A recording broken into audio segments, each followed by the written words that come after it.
Balik tayo sa balitang may kaugnayan sa halalan.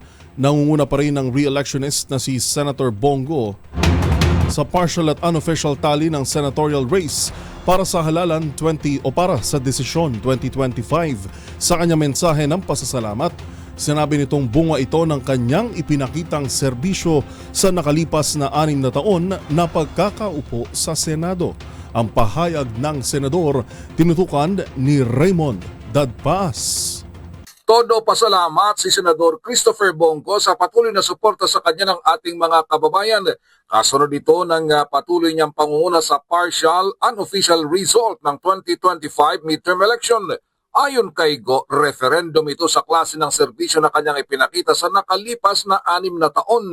Aminado itong napakahirap ang uri ng kampanya na kanilang pinagdaanan dahil wala na si dating Pangulong Rodrigo Duterte na personal na nag-iendorso sa kanila.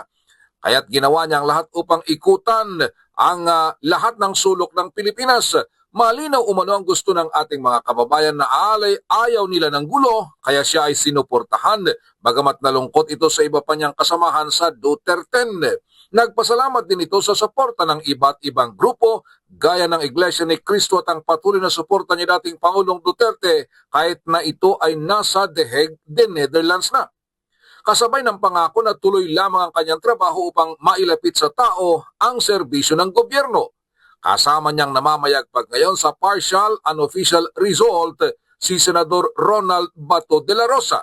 Pinasalamatan din ni dating Senate President Tito Soto III ang kanyang mga supporters bagamat kailangan munang hintayin ang official result upang masabing sila ay panalo na. Sabi ni Soto, history in the making ito dahil siya ang kauna-unahang senador sa kasaysayan na nahalal ng 5 beses. Para sa MBC TV Network News, ito si Raymond Dadpaas ng DZRH, una sa Pilipinas, una sa Pilipino.